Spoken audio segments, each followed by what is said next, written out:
welcome to Business Class. Ahead on the program, Qantas transforms your out-of-office email with Instagram. Virgin Australia reinstates its Melbourne LA direct flights, and the best experiences to be had in New Zealand's adventure capital, Queenstown. First up though, the inaugural international flight to arrive at Canberra Airport touched down this morning. Singapore Airlines Flight 291 from Singapore landed in heavy fog before continuing on to Wellington in New Zealand.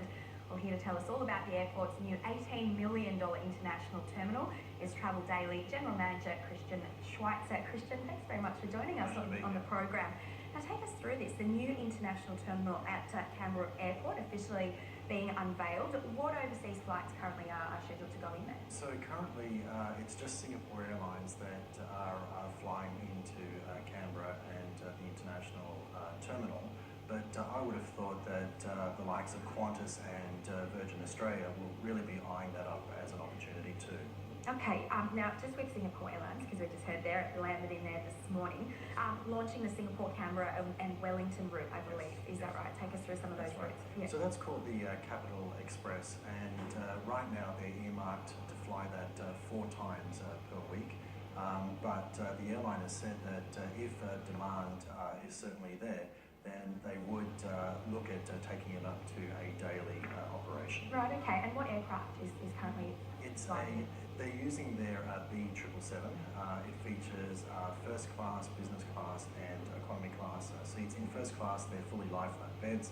In business class, they're recliner seats, and there's about 234 economy class seats in a 3, 3 and 3 configuration. Right, okay, but they are targeting sort of business travellers, is that right? More so than business travellers, government, and also leisure travellers in the region. And we're also hearing that there might be interest from people as far as, say, Wollongong, taking a 2.5-hour car drive down to Canberra and picking up an international service there. Okay, tell us a bit more about the lounge, because this is interesting. Sure. Some of the features of the new terminal, holding what, about 600 passengers? That's right. It can accommodate. So it's a transit lounge, and yes, it can accommodate 600 passengers there. Very modern furnishings, soft touches, very nice lounges, and all the sort of gadgets that you would need to recharge your devices, be it phones and laptops and things of that nature there. There's duty-free shopping, and they're currently have completed stage 2 of the development. So stage 3 of the development will have more business facilities.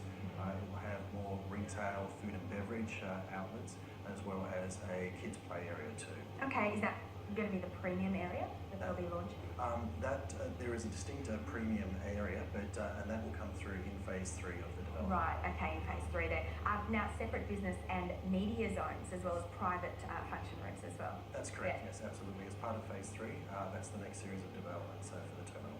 Okay, all right, let's move on now, because obviously that was a very, very interesting story there. But Virgin Australia, they're going to be flying Perth, Abu Dhabi and Melbourne, LA direct flights. That's right, so they've announced that they'll be flying Melbourne to Los Angeles. It'll be 5 times per week, and that commences in April of 2017. In June of 2017, they'll be flying from Perth to Abu Dhabi direct. Okay, and announcing 2 new direct long-haul flights. Where are these going to be to and from? So it's those particular destinations, so Los Angeles and Abu Dhabi. On the Los Angeles flights, it'll be a Boeing 777 aircraft.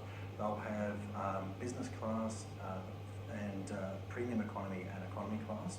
And for the Perth to Abu Dhabi, it'll be an A330 aircraft with business class and economy configuration. Okay, Virgin Australia's direct Melbourne to LA flight, that isn't new, is it? They're actually reinstating this. That's right, yes. So I believe they ceased its operation in July of 2014, so they're picking it up again. Okay, all right, interesting. When did that actually last fly, that direct through 2014? Yes, yeah. Okay. July 2014. All right. Let's move on. Jetstar introducing flexible business, budget business options for travellers. Yeah, this is really important because traditionally the low-cost carrier would service the leisure market, but they've made a more serious play for the corporate and business traveller that are still travelling on a budget. So their FlexiBiz fare there allows you to register on their business hub, pay about $29 in addition to the airfare price, and for that you get so much more flexibility and benefits that are really important for small business needs. And is that really the target audience, some of those small business owners? It is, yes, small business proprietors, sole traders that really need a lot more flexibility. So with the Flexi Business package, you're able to change flights, change times. You can cancel and receive a voucher, as well as additional luggage allowance. And one important thing is the ability to hold seats and then add a name to that seat within 24 hours as opposed to doing it instantaneously. So that gives a lot more flexibility. Okay, well just on those flexible options there for Jetstar, it's said to be very similar to Air New Zealand's offering. Is that the case? There are certainly some similarities, but I guess the devil is in the detail. I had a quick look through the terms and conditions and it does appear that way, that it is a little bit more flexible, but of course always read the T's and C's. Yeah, absolutely. All right, Qantas, let's move on. It's launching a new out-of-office service that turns a generic auto email reply into real-time photo travel journal. Yeah, this is a really fun initiative from Qantas there. So I had to play around with this. So you go to qantasoutofoffice.com, you register on there, you link your email address to your Instagram account, and then you tag particular photos, hashtag Qantas out of office.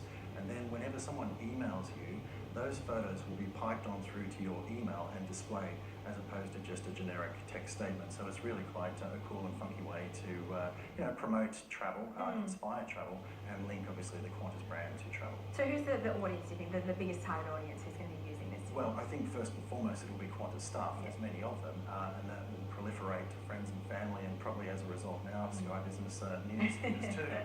That's fantastic. And you mentioned there, I guess, to really broaden their, content out there. Do you think that's the reason why they've actually decided to take this feature on? It's a deliberate marketing strategy there to really, promote and inspire travel, but then also to link, the getting there to the Qantas brand as well. Mm-hmm. All right, let's move on. The Star Casino in Sydney is undergoing a major $500 million revamp, preparing to take on James Packer's obviously proposed Crown Resort there, just across the harbour from Barangaroo. Tell us about this revamp. Yes, absolutely. So I guess the pinnacle point of this is a new 200-metre tower that is going to be built on top of the Star. So there's currently 3 architectural firms out there bidding for that particular contract. And the tower itself will have 220 rooms, about 150 private apartments, plus also food and beverage venues as well.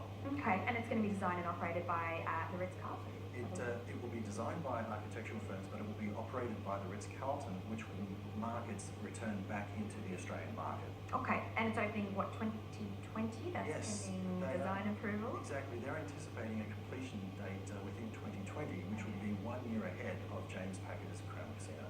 All right, how many rooms is it going to be? 220 hotel rooms and 150 private apartments.